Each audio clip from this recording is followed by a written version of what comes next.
Jangan lupa like, komen, dan subscribe ya. Terima kasih orang baik. Jangan lupa like, komen, dan subscribe ya. Terima kasih orang baik.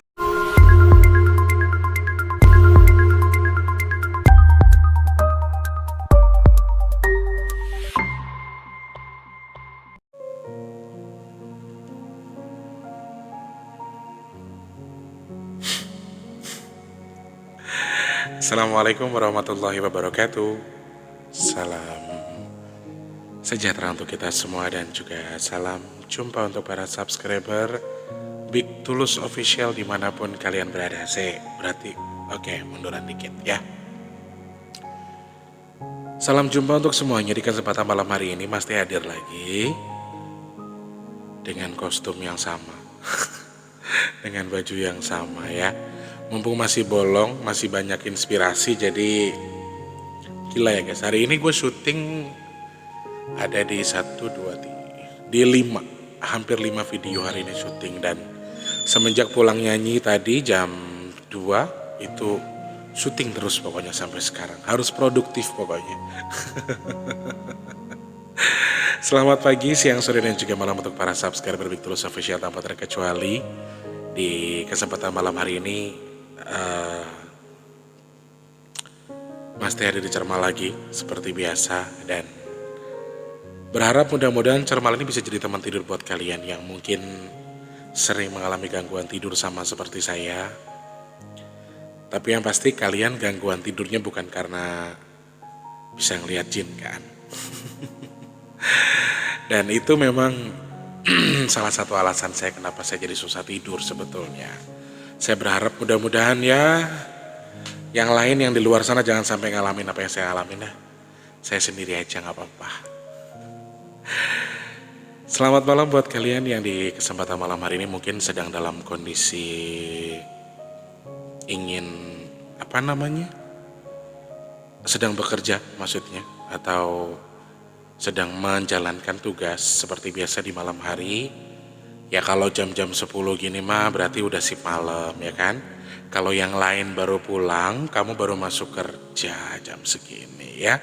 Atau mungkin ada teman-teman yang lagi long shift dari siang sampai ketemu malam masih kerja lagi. Pokoknya semangat terus. Dan untuk yang sudah beranjak pulang, selamat beristirahat, selamat berkumpul bersama keluarga untuk yang punya keluarga. Untuk yang di perantauan mungkin kondisinya gimana ya? Rasanya kayak, pernah mikir gak sih anak-anak perantauan yang gue kok kamar gue sewa cuma bisa buat gue tidur doang.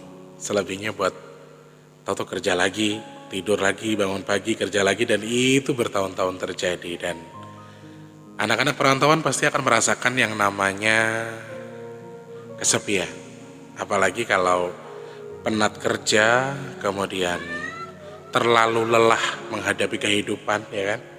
Mungkin pekerjaan itu menantang banget, atau mungkin kerjaan yang harus ekstra dengan target-target tertentu. Mungkin kalian akan merasa kayak sedikit yang oke, gue tersiksa dengan ini gitu. Oke, gue capek dengan keseharian gue. Nah, karena itu teman-teman yang mungkin punya kesibukan, atau kalian seorang perantau yang kerjanya itu nggak pulang tapi tinggalnya di tempat yang kayak kos-kosan atau kontrakan.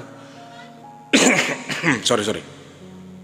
Yang pasti kalian tuh butuh refreshing sih menurut Mas Tulus. Jadi kalau memang udah kerjanya udah capek, tiap hari itu posisinya di rumah dengan kondisi posisi pekerjaannya itu berat atau banyak yang harus difikirkan. Nah ini beberapa hal yang mungkin saja harus kamu lakukan. Kalau kata orang tuh healing. Kalau anak zaman sekarang ya harus healing. Healing itu apa juga gue orang ngerti dah pokoknya. Kalau kata orang zaman sekarang healing itu katanya liburan ya. Jadi sebenarnya perlu juga. Jadi itu bisa difungsikan untuk merefresh kepala kita. Apalagi kalian yang kerjanya itu jauh dari orang tua, merantau, ngontrak ya kan. Terus jauh dari keluarga.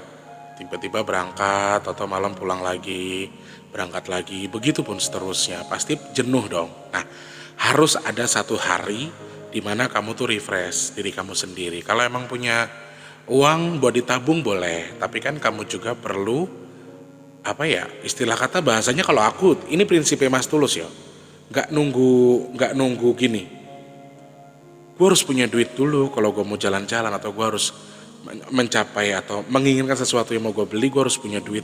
Yang terpenting ada dalam arti kalau saya, yang penting tidak semuanya habis dan ada yang harus saya larikan ke tabungan. Kalau saya kayak gitu. Jadi saat saya punya uang dengan usahaku yang sudah cukup keras, kemudian hasilnya luar biasa dan bisa saya gunakan untuk membeli sesuatu yang saya beli, dan masih ada sisa untuk ditabung lagi, menurut saya akan beli. Saya akan kasih hadiah diri saya sendiri. Nah, itu salah satu cara kamu berikan hadiah untuk tubuhmu sendiri, memberikan reward. Kamu kan capek selama ini udah kerja, jadi boleh berpikir berjuang untuk keluarga boleh. Karena ketika kita di perantauan pasti akan ada orang yang akan kita buat bangga, atau ada orang yang kita prioritaskan. Tetapi dalam hal ini aku mengadopsi pesan dari ibuku. Ketika kamu mau memberikan mama sesuatu, ketika kamu ingin memberikan orang tuamu sesuatu atau orang yang kamu sayang sesuatu, di sisi ini kamu harus tahu, kamu juga harus menyempadankan atau memberikan reward juga untuk tubuhmu sendiri. Jadi jangan, fokus untuk keluarga boleh, tapi jangan terlalu fokus. Tubuhmu tetap harus beri kamu penghargaan. Ucapkan rasa terima kasihmu tadi dengan memberikan apa yang tubuhmu mau. Ya, 1 bulan mungkin kamu makan nasi sama sambal ikan asin, biar irit katanya, ya, untuk kamu tabung. Tapi 1 bulan sekali makan di restoran juga nggak masalah kok. Itu namanya ngasih reward diri sendiri. Sebagian orang akan nilai ini mungkin too much banget sih. Biasa makan sambal aja pakai restoran. Kan orang akan berpikir seperti itu. Kalau aku prinsipku beda. Karena tubuh kita itu capek.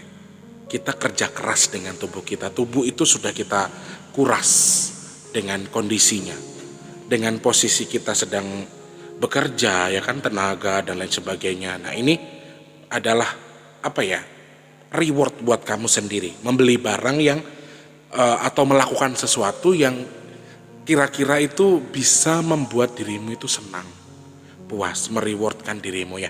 Salah satunya itu dengan membeli sesuatu, kemudian melakukan sesuatu bagian diri, yaitu liburan, mungkin sekali seminggu jalan-jalan. Kan 1 minggu udah kerja udah capek ya. Yang penting adalah jangan terlena, tetap harus punya tabungan. Itu yang pertama. Kemudian jangan lupa hadiahkan doa untuk tubuh kita sendiri. Itu cara kita mencintai tubuh kita sendiri ya. Jangan capek mencari A, jangan capek mencari B. Jangan capek mencari orang yang sempurna untuk menyempurnakan kita, tapi lebih capeinlah kamu ketika kamu berdoa untuk tubuhmu sendiri, karena tubuhmu itu capek. Sebagian orang akan terus berpikir, gue pengen nyari yang kayak gini, gue pengen nyari yang seperti itu, gue akan melengkapi tubuh gue dengan gue punya yang ini, punya yang itu. Padahal seperti di video sebelumnya Mas Tulus sudah bilang, kebahagiaan kita itu kita yang nentuin, dan kita mencari yang untuk melengkapi, bukan menyempurnakan. Karena sempurna itu punya Tuhan. Kalau misalnya kamu cari pasangan misalnya yang cakep, belum tentu hatinya baik. Kamu bilang enggak, dia cakep, dia baik, belum tentu. Allah itu kalau nyiptain makhluk diatur, ada tujuannya. Tuhan itu pinter, jangan salah loh. Kalau kamu bilang orang ganteng pasti sikapnya baik, orang cantik berarti sifatnya baik. Gak ada yang bisa menjamin. Syukur-syukur cakep tapi baik sifatnya. Tapi sekali lagi yang perlu kita tahu, Allah tidak pernah menciptakan manusia sesempurna yang kita pikirkan. Jadi tetap harus hati-hati. Cari yang bisa mencukupi kamu, bukan untuk melengkapi kamu. Mencukupi saja, bukan melengkapi. Ya, jadi kalau misalnya kamu cari yang nyeleneh-nyeleneh, gak apa-apa. Kalau kamu dapat ya syukur. Tapi buktikan omongannya Mas Tulus. Ketika kamu mencari sesuatu sesuai dengan ekspektasi kamu, dan kamu gak dapat, kamu akan merasa sakit hati. Karena kamu terlalu tinggi ekspektasinya. Padahal suatu ketika Tuhan akan memberikan kita sesuai dengan porsi kita, bukan yang kita mau. Banyak kan orang mengalihkannya itu. Reward buat tubuhmu sendiri dengan memberikan sesuatu, membeli sesuatu, mengkonsumsi sesuatu yang tidak pernah kamu konsumsi sebelumnya, kemudian memilih sesuatu yang baik untuk tubuhmu sendiri. Itu juga salah satu ucapan terima kasih, rasa syukur kamu kepada Tuhan. Dengan berikan doa juga untuk tubuhmu sendiri juga penting. Ya, dari jasmaninya dapat, rohaninya juga harus dapat. Intinya seimbangkan semuanya ya. Untuk yang sudah mulai beristirahat di kesempatan malam hari ini, selamat beristirahat. Mas terus ucapkan semoga semua baik-baik saja. Ada yang capai target, ada yang tidak. Hari ini mungkin dengan pekerjaan yang sudah dilakukan, oke nggak apa-apa. Hari ini nggak bagus, besok harus lebih bagus. Jadi sambil tiduran, sambil lihat ke langit-langit, sambil menikmati kesendirian kamu, lagi selonjorin, lagi ngalirin peredaran darah kita supaya lebih lancar lagi, sambil mikir, oh ya, evaluasi ini, hari ini kerjaan saya kurangnya ini, lebihnya ini, berarti harus ini. Kemudian apa yang harus saya perbaiki dari apa yang saya kerjakan? Cukupkah ini? Lebihkah ini? Semua yang memang menjadi target dari apa yang kamu tuju tapi belum sampai ya. Makanya seperti yang tak bilang tadi, jangan berlebihan ketika berekspektasi.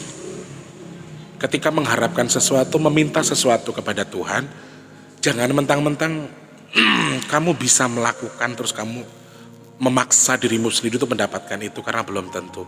Orang tuh keberuntungannya masing-masing, caranya masing-masing, dan juga rezekinya juga masing-masing.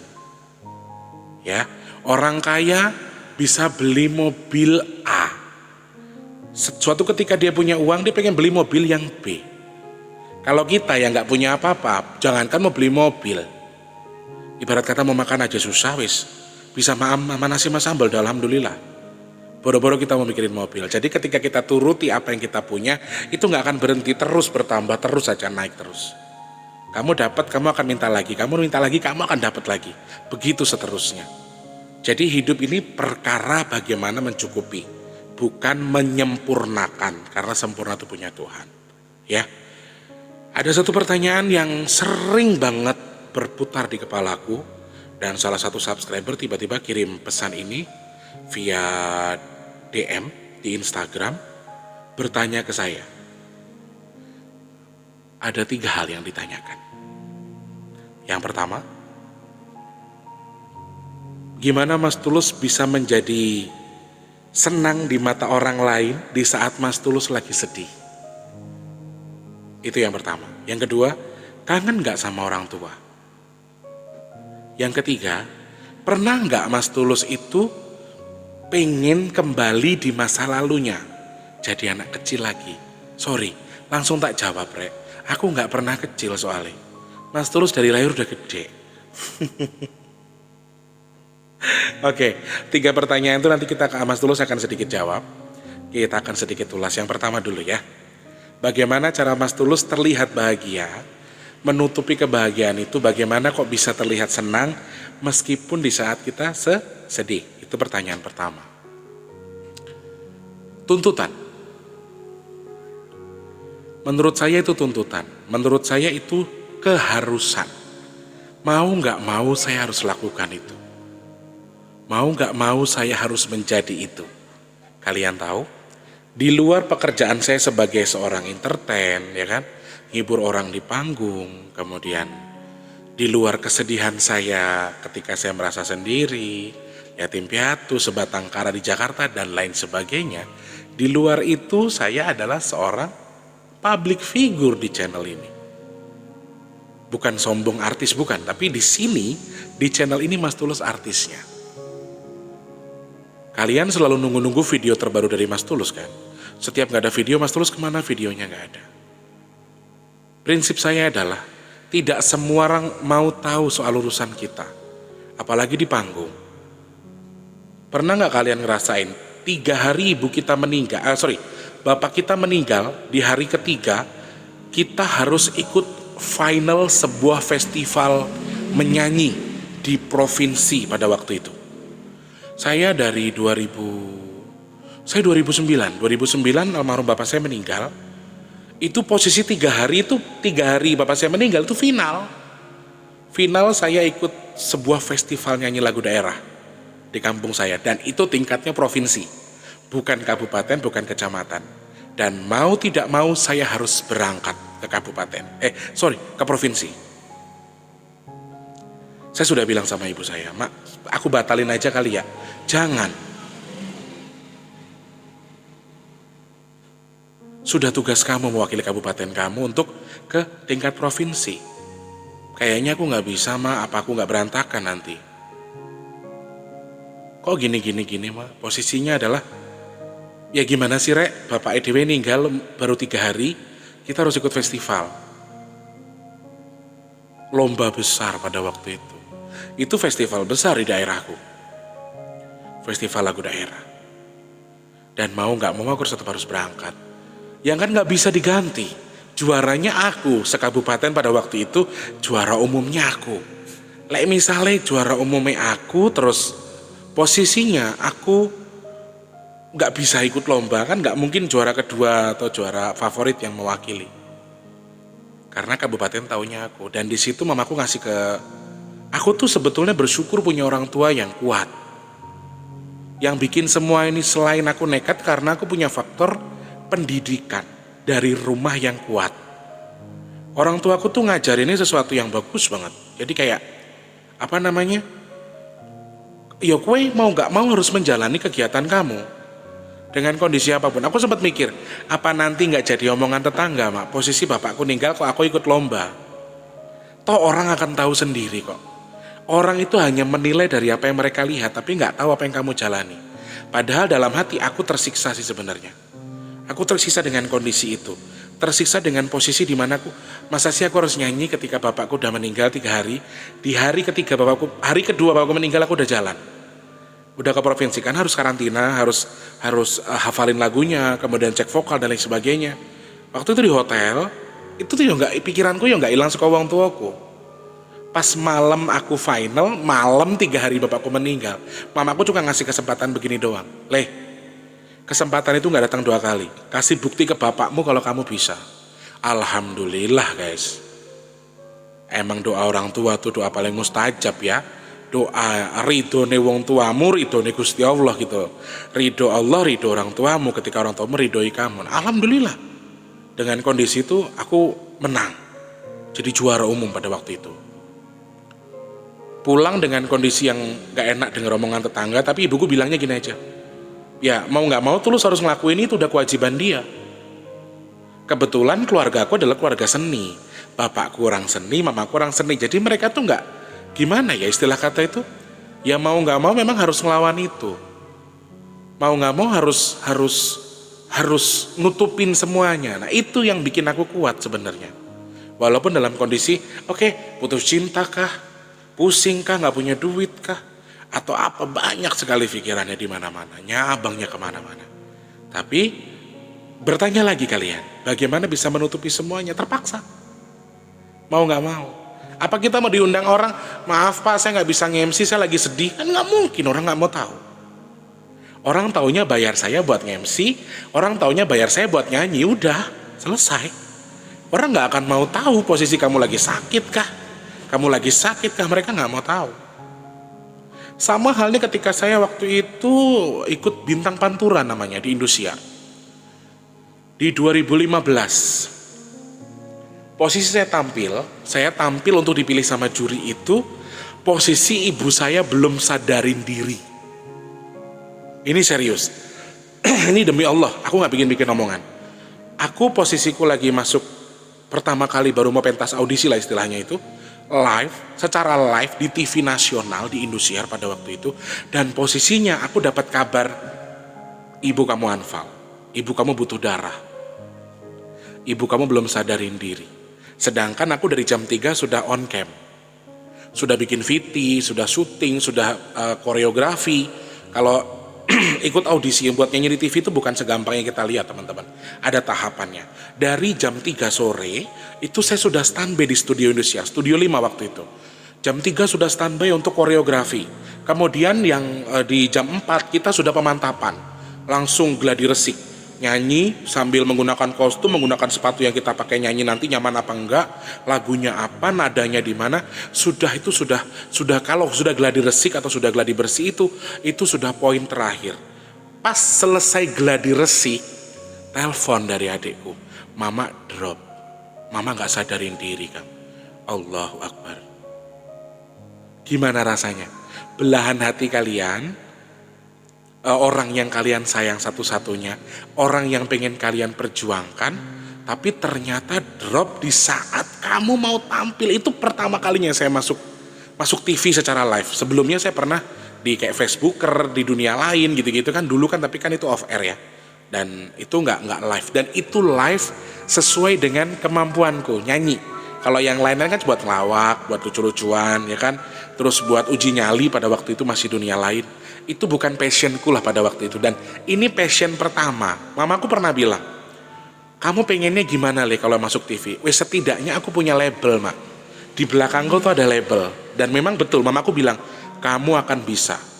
Audisi terus cium kaki mama. Aku cium kaki mamaku. Demi Allah, kalian tuh jangan salah. Aku tuh mengagungkan mamaku tuh kedua setelah Tuhan. Kalau kalian mau tahu, telapak kakinya suruh nyium, yo tak cium. Mangkat kamu berangkat audisi. Bismillah kamu jadi. Ya benar memang. Jadi aku tuh dulu beranggapan adalah, oh minimal ada namanya Tulus KDI, Tulus DA, Tulus Lida gitu kan. Ternyata rezeki aku di Pantura, dan pada waktu itu betul-betul aku punya hak untuk masuk Pantura karena aku untuk pakai nama Pantura aku punya hak karena aku masuk manajemen. Aku sudah lolos. Nah pas audisi malam pertama mamaku lagi di Anfal, mamaku lagi belum sadar.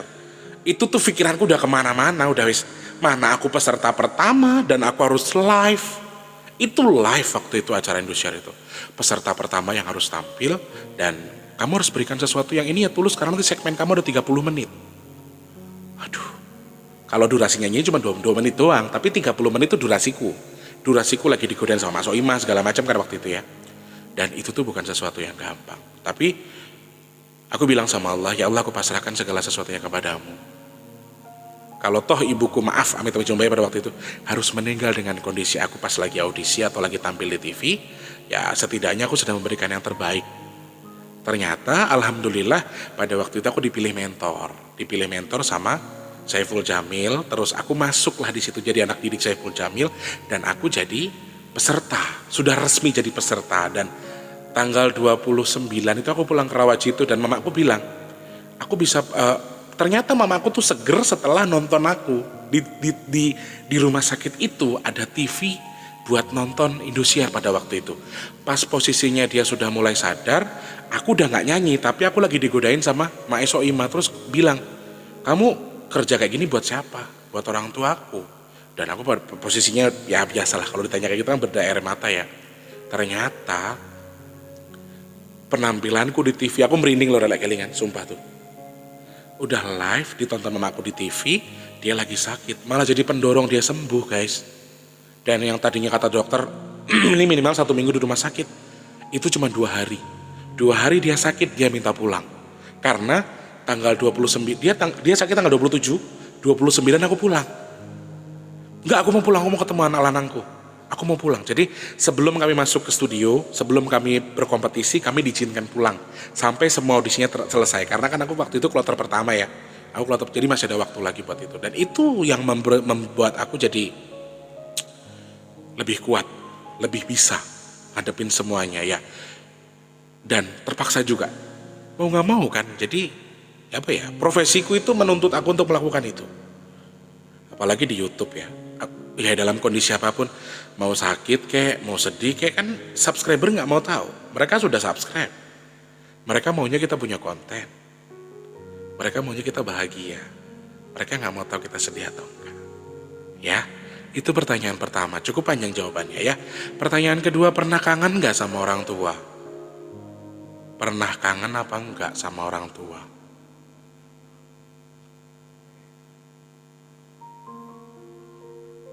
Bukan pernah lagi tapi sering. Aku hampir tiap malam. Jadi aku prosesiku adalah setiap mau makan itu selalu ingat orang tuaku. Pak, mak makan. Aku begitu. Nggak tahu itu salah atau enggak ya dalam agamaku, tapi aku suka ingat mereka ketika aku makan. Atau makan makanan tertentu yang yang emang mereka tuh suka. Itu aku pasti ingat. Kalau mau berangkat kerja atau mau berangkat nyanyi, aku tuh kalau mau berangkat nyanyi, Pak Ma, aku golek rezeki tinggal sangurep ya Ma, biar bisa manfaatin diriku buat orang lain, biar bisa sedekah, biar bisa ini, bisa itu. Aku ngomong sendiri sama diriku sendiri, terus aku berasa kayak emang bapakku tuh dengerin aku ngomong dan aku pergi, aku berangkat kerja gitu. Atau aku hadiahkan surat Al-Fatihah sambil duduk atau sambil apa, dan itu tuh sering banget. Itu saking seringnya aku kangen sama orang tua aku. Lebih lagi ketika kayak kita tuh lagi disakitin sama orang, kita dizolimi sama orang, atau kita lagi di kita lagi di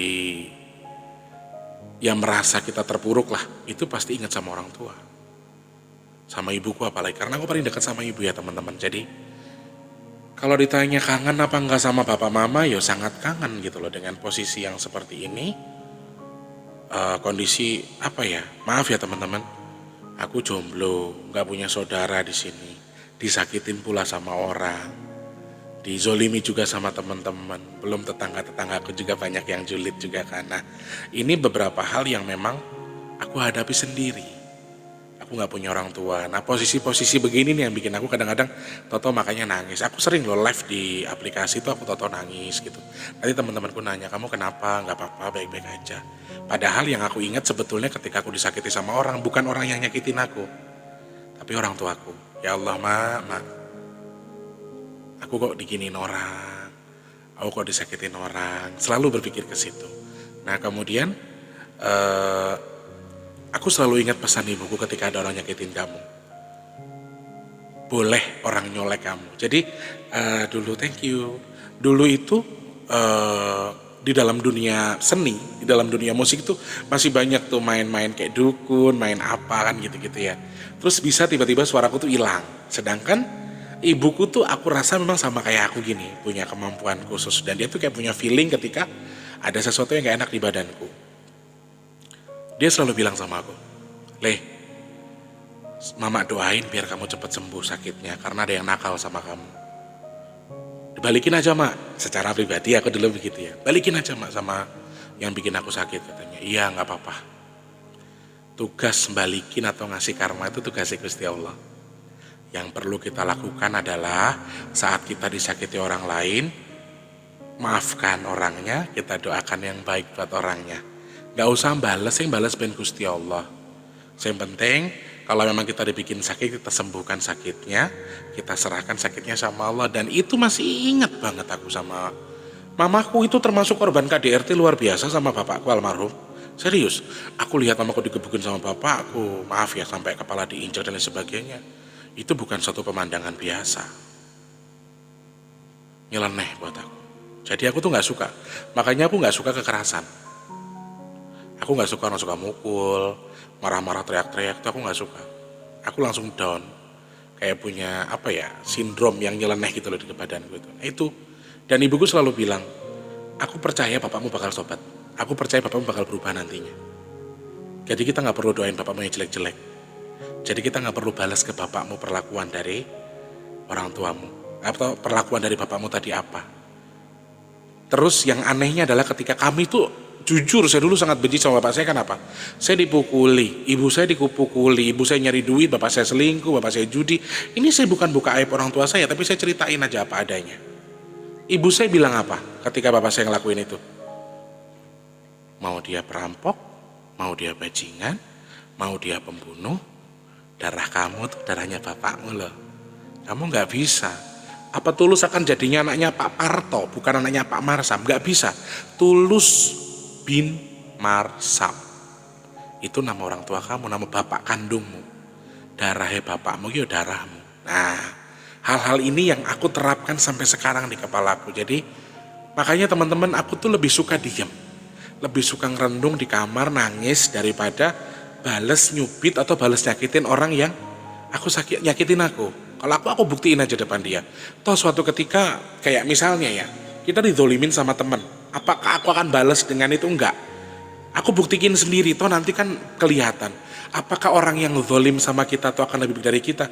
Belum tentu. Syukur-syukur lebih baik dari kita nggak apa-apa. Tapi belum tentu. Ora ono barang elek kok tento elek ini nggak mungkin. Barang kalau sudah jelek akan tetap jelek.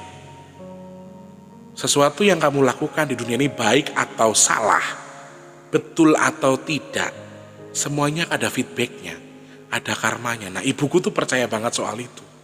Ibuku gak pernah maksa aku untuk ini. Kalau dikatakan kangen sama orang tua, walah setiap malam aku kangen. Apalagi ketika kondisi kita lagi down banget, kangen banget. Sangat kangen sama orang tua. Pengen banget, kalau boleh maaf ya, bahkan pernah kayak pengen ketemu gitu-gitu tau. Cuman ya kan udah gak mungkin ya. Kalau aku ngomong begitu, temen-temenku suka marah. Ibu kamu udah meninggal. Kalau kamu minta itu berarti kamu minta mereka untuk, kamu minta untuk mati dong, kan gitu ya. Nah itu bahaya kan kalau kayak gitu. Oke guys, sorry tadi di skip karena banyak yang bunyi. Jadi ini Mas Tulus syutingnya di siang hari ya teman-teman. Syutingnya di suasananya siang. Jadi masih banyak orang yang beraktivitas termasuk para pengamen. Dan ada kuda lumping, ada ondel-ondel, tukang es lah, tukang roti. Jadi harus Mas Tulus skip dulu tadi, nanti kita sambung lagi. Dan kembali ke pertanyaan yang tadi, pernah kangen gak sama orang tua? Ya sering ya, sering banget. Dan hampir setiap hari, karena kan aku agenda ya, aku tuh mengagendakan setiap mau tidur pasti doa buat diri sendiri, minta ampun sama diri sendiri, kemudian doa untuk orang tua. Kalau aku mau tidur, aku selalu agendakan itu. Dan yang gak mungkin gak inget sih karena hampir tiap hari kirimin doa juga. Dan kalau misalnya lagi galau-galau gitu, itu udah pasti inget banget ya. Itu pasti inget banget, gak pernah kalau lagi galau, lagi disakitin orang kah, atau tersinggung sama orang atau apa, karena saya sukanya lebih milih diem atau nangis, mendingan saya mojok kemudian sambil tiduran nangis ujungnya inget sama orang tua. Itu selalu terjadi. Dan ya nikmatin aja lah, jalanin aja. Bukan berarti nggak mensyukuri apa yang Tuhan kasih, enggak, tapi ya udah dijalani aja.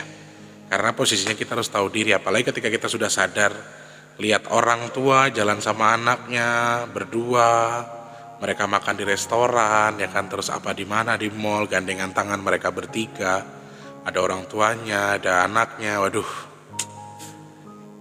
bukan kekangen, lebih ke nyesek rasanya. Ya Allah, saya yatim piatu ya.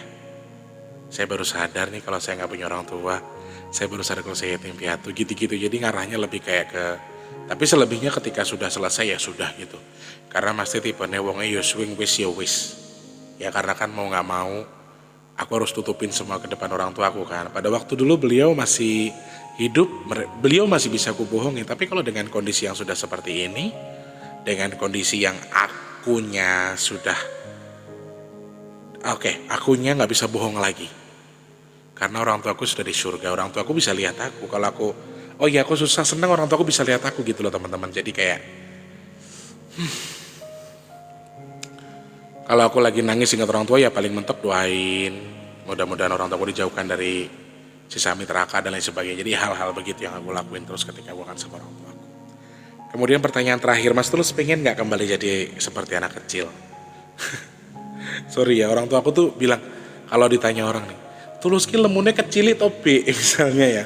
Tulus tuh dari kecil udah gemuk ya Bik katanya. Dari kecil udah ada gede ya kata orang nanya sama ibuku. Ibuku jawabnya dengan gampang, Tulus tuh nggak pernah kecil, Tulus tuh dari dulu gede. Jadi ibuku selalu jawab begitu. Dan kalau ditanya pengen kembali ke masa dulu ya jujur ya. Kadang-kadang gini. Oh iya ya, hidup ini terus berjalan ya. Sekarang udah gede. Sekarang kalau nggak kerja kita nggak makan, ya kan? Kalau mikirin diri sendiri doang, ya nggak mungkin. Aku masih punya tanggungan, aku masih punya adik. Dan beberapa hal yang harus aku pikirkan itu diantaranya ya keluarga, ya kan? Jadi kayak kalau udah capek banget gitu kadang-kadang, ya Allah enak banget sih dulu. Kalian ingat nggak sih teman-teman? Jadi anak kecil yang dulu yang nggak tahu apa-apa, ngertinya cuma minta jajan, dan zaman dulu itu kan nggak ada gadget, nggak ada apa-apa ya. Jadi menurut saya masa kecil saya itu lebih indah daripada masa kecil anak-anak zaman sekarang. Kalau menurut saya, anak-anak zaman sekarang harus iri dengan kita. Dulu kami nggak ada gadget, kami masih mendapatkan pelajaran yang baik dari alam, dari keluarga, dari orang tua, dari sekeliling kita. Kalau sekarang kan banyak yang sudah HP, HP, HP, dan HP. Dan kami dulu betul-betul belajar dari kehidupan gitu loh. Dan kadang-kadang kalau pas lagi mikir, ya Allah enak kali ya jadi anak kecil lagi ya. Ya nggak punya beban, kadang-kadang pengen balik kayak dulu lagi. Tinggal jajan, tinggal minta. Ini itu. Tapi 100% ingin kembali ke anak kecil lagi itu ya enggak juga. Karena jujur aku dari kecil juga sudah maaf. Bukan gak mensyukuri, tapi sudah diuji terus sama Allah. Jadi kalau anak-anak yang lain bisa jalan-jalan, happy tinggal minta sama orang tua. Kalau aku jajan harus jual rongsokan dulu. Harus cari paku-paku karatan, harus cari rongsokan buat dijual. Itu pun dapat hasilnya bukan buat diriku sendiri. Dapatnya kadang cuma salak. Ingat banget dulu, dapat salak, dapat gulali zaman dulu. Dimakannya buat siapa? Buat aku sama Wardi sama Mijan, kita bertiga. Jadi aku ketika berpikir kembali ke anak kecil lagi supaya nggak punya beban kayak sekarang, ya iya mau banget. Tapi kan mikir lagi, oh iya, aku dari kecil juga sudah menderita gitu loh. Nggak kayak orang-orang lain. Kalau yang lain tinggal sekolah, aku dulu harus ngalah sekolah, adikku yang sekolah. Kalau nggak dagang atau nggak jualan apa-apa di sekolah, nggak bisa jajan, gitu-gitu. Jadi banyak hal yang memang harus aku pikirin. Di masa laluku, di masa kecilku pun aku juga menderita. Nggak seenak sekarang yang, ya oke lah sekarang sendiri pun masih bisa hidup, masih bisa menikmati kehidupan. Tapi ya banyak orang yang nggak bisa bersyukur dengan posisinya. Makanya aku tuh kalau ngelihat orang-orang banyak tingkah tuh zaman sekarang cuma bisa ketawa doang. Ya Allah, lu mah belum tahu rasanya jadi gue dulu. Itu doang aku mah. Gimana rasanya jadi kita yang ibarat kata sebatas orang lihat enak, happy. Padahal mah Masya Allah, pengen kembali ke masa kecil itu ada keinginan di situ. Tapi untuk kembali senang berkumpul bersama teman-teman. Kalau aku jujur beda sama kalian-kalian yang beruntung. Aku beda sama kalian-kalian yang luar biasa. Aku kecil kalau mau makan harus masak sendiri. Ngeliwet pakai kayu guys. Dulu aku kalau mau berangkat sekolah harus masak nasi dulu buat ayahku sama adik-adikku. Masaknya pakai kayu. Percaya nggak? Pulang sekolah harus cuci piring dulu baru ke pasar bantuin mama jualan. Sampai maghrib.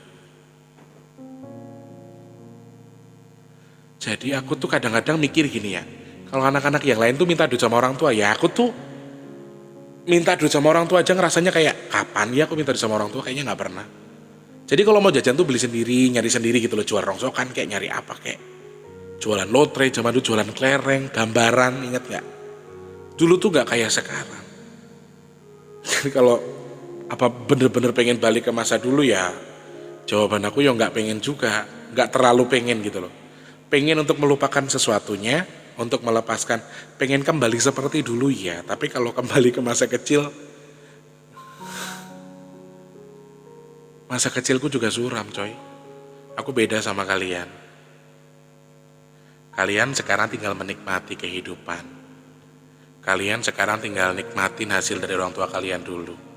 Aku gak punya warisan, gak punya apa-apa. Dari kecil pun aku mau kerja, sekolah bayar sendiri. Dulu dikasih tahu sama guruku, Tulus kalau kamu mau sekolah gratis kamu harus pinter. Kamu harus masuk 3 besar. Alhamdulillah Allah ijabah. Aku dari kelas 1 sampai kelas 6, aku selalu 3 besar. Dari kelas 1, dan itu dapat beasiswa. Jajan, kalau mau jajannya seperti tak bilang tadi, nyari rongsokan dulu. Terus nyari apa tuh? Paku segala macam. Semua tuh dikerjakan sendiri. Gak gampang, makanya kalau ada pertanyaan pengen kembali ke masa kecil, aduh, yo pengen buat ngilangin beban yang sekarang. Apalagi kalau posisi kita lagi, kita disakitin orang, kita dibully orang, diomongin orang, aduh. Makanya saya itu gimana ya teman-teman, iri sama kalian, sangat iri. Kalian tinggal minta sama orang tua, saya harus kerja. Saya sangat iri. Saya sangat iri sekali dengan posisi itu, tapi sekarang aku bersyukur sama Allah. Kenapa? Aku lebih kuat. Di Jakarta gak makan 3 hari aja aku biasa. Coba kalau kalian yang dari uang, pak uang. Di Jakarta gak makan 3 hari nangis darah. Minta pulang sama orang tuanya. Ya gak? Jadi didikan dari orang tua kita itu adalah dari hal terkecil yang kita rasain. Dari hal terkecil yang kita terima dari posisi kita kecil sampai sekarang, itulah didikan terbaik menurut aku. Dan alhamdulillah aku bisa berdiri sendiri sekarang. Meskipun aku beda sama kalian. Masih iri gak Mas Tulus sama yang lain? Yes, aku iri dengan posisimu. Tapi aku bersyukur dengan apa yang aku jalani. Karena Allah menguatkan aku dengan itu. Cara Allah menguatkan aku dengan cara itu. Ya, 3 pertanyaan sudah saya jawab. Dan mudah-mudahan hal-hal tadi bisa mempengaruhi kalian untuk merubah diri menjadi lebih baik lagi. Untuk lebih pandai bersyukur lagi bahwa manusia itu tempatnya salah dan lupa. Ketika kamu sudah salah, kamu terlalu berobsesi mendapatkan sesuatu, lepaskan, kemudian perbaiki, dan jadikan dirimu sebagai pelajaran. Menjadi yang terbaik lagi. Oke? Selamat malam, selamat beristirahat. Jangan lupa like, komen, dan juga subscribe. Sampai jumpa. Wassalamualaikum warahmatullahi wabarakatuh. Selamat beristirahat, mimpi indah.